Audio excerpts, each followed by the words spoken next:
সুপ্রিয় শিক্ষার্থী, আসসালামু আলাইকুম। আরিফস একাডেমির পক্ষ থেকে তোমাদেরকে জানাই শুভেচ্ছা। আশা করি তোমরা ভালো আছো এবং সুস্থ আছো। তো আজকে আমি তোমাদের গণিত বইয়ের পৃষ্ঠা নম্বর 93, ঠিক আছে, 5 দিয়ে বিভাজ্যতা, ঠিক আছে, কোন সংখ্যাগুলো 5 দ্বারা বিভাজ্য সেগুলো বের করা শিখবো, ঠিক আছে। তো গত পর্বে আমরা 2 দ্বারা বিভাজ্য সংখ্যা শিখেছিলাম, তো আজকে আমরা শিখবো 5 দিয়ে বিভাজ্যতা নির্ণয় করা, ঠিক আছে। কোনগুলো 5 দিয়ে বিভাজ্য সেটা শিখবো। তো দেখো, প্রথম কথা হচ্ছে যে আমরা যেমন পড়েছিলাম, কালকেও বলেছিলাম একবার, যে 5 এর সকল গুণিতকই কি 5 দ্বারা বিভাজ্য। আবার 2 এর সকল কি গুণিতকই 2 দ্বারা বিভাজ্য, ঠিক আছে। এটা আমি কিন্তু বলেছিলাম। তাহলে আজকে শিখছি 5 এর বিভাজ্যতা। তাহলে 5 এর যতগুলো গুণিতক আছে, ঠিক আছে, সকল গুণিতকই কি 5 দিয়ে বিভাজ্য, ঠিক আছে। অর্থাৎ 5 দ্বারা বিভাজ্য মানে কি 5 দ্বারা ভাগ করা যাবে, আর তাদেরকে ভাগ করলে ভাগশেষ 0 হয়, ঠিক আছে না, এটাই বলেছিলাম। তো তাহলে 5 এর গুণিতক যেমন 5, 10, 15, 20, 25, 30, 40 এগুলো সবগুলোই 5 দ্বারা বিভাজ্য। তাহলে এখানে দেখো আমরা দেখতে পাচ্ছি 5 5 দ্বারা বিভাজ্য। আবার দেখো, একক স্থানে যদি 0 থাকে তাও 5 দ্বারা বিভাজ্য হচ্ছে। আবার একক স্থানে যদি 5 থাকে তাও 5 দ্বারা বিভাজ্য হচ্ছে। তো এটা এখানে দেখো সুন্দর মতো আমাদের বলে দিয়েছে যে কি, যে সকল সংখ্যার এককের ঘরে 0, এককের ঘরে 0 অথবা 5 রয়েছে, সেই সকল সংখ্যা 5 এর গুণিতক, অর্থাৎ 5 দ্বারা বিভাজ্য, ঠিক আছে। 5 এর গুণিতক অর্থাৎ 5 দ্বারা বিভাজ্য যে সকল সংখ্যার একক স্থানে 0 অথবা 5 রয়েছে, 0 অথবা 5 রয়েছে, সেই সকল সংখ্যায় 5 এর গুণিতক অর্থাৎ 5 দ্বারা বিভাজ্য, ঠিক আছে। তো এখানে দেখো বলছে 1 নম্বরটা, তাহলে সমাধান করি। নিচের 5 দ্বারা গুণের ছকটি পূরণ করি। 5 5 দ্বারা, তাহলে 5 একে 5, ঠিক আছে। 5 এই যে দেখো 5 গুণ 1, 5 একে 5, 5 দুগুণ 10, 3 5 15, তারপর 4 5 20, তারপরে 5 5 25, 5 6 30, 5 7 35, 5 8 40, 5 9 45, 5 10 50, 5 11 55, 5 12 60, 5 13 65, তো ঠিক আছে। তারপর 5 14 70, 5 15 75, ঠিক আছে। তো এটা নামতা হয়ে গেল, ঠিক আছে। তো এটা 5 দ্বারা গুণের ছকটি পূরণ করি। তো এটা আমি তোমাদেরকে পূরণ করে দিলাম, ঠিক আছে।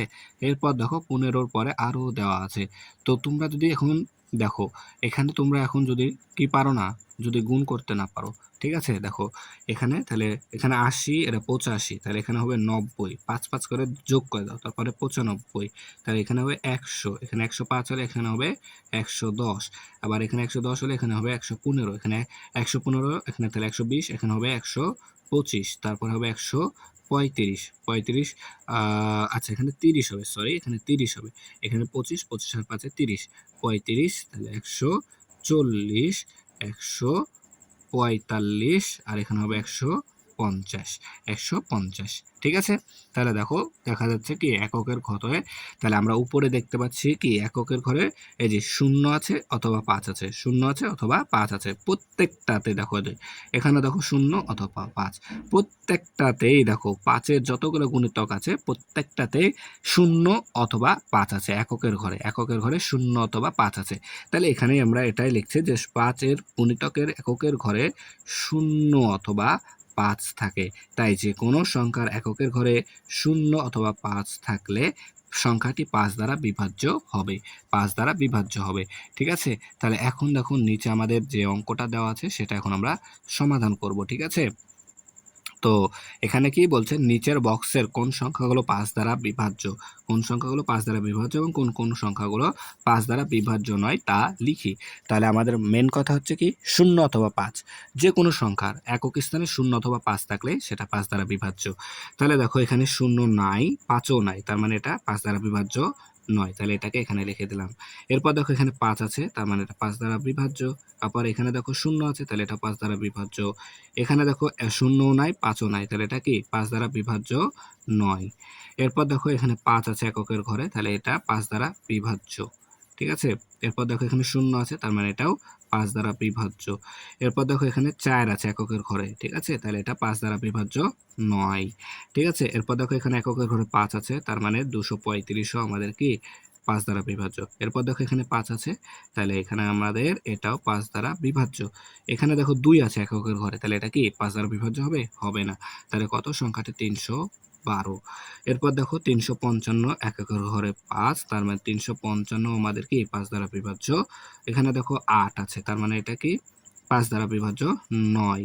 ঠিক আছে, 5 দ্বারা বিভাজ্য নয়। এখানে 5 আছে, তার মানে এটাও আমাদের 5 দ্বারা বিভাজ্য, 505। তাহলে এখানেও 5 আছে, 565ও আমাদের 5 দ্বারা বিভাজ্য। একেবারে সহজ কিন্তু, ঠিক আছে? তাহলে আশা করি অঙ্কগুলো বুঝতে পারলা। তাহলে আজকে এই পর্যন্তই। ভিডিওটি ভালো লাগলে অবশ্যই লাইক, কমেন্ট, শেয়ার করতে ভুলবে না এবং পরবর্তী ভিডিও সবার আগে পেতে আমাদের চ্যানেলটি সাবস্ক্রাইব করে রাখো। আল্লাহ হাফেজ। আসসালামু আলাইকুম ওয়া রাহমাতুল্লাহ।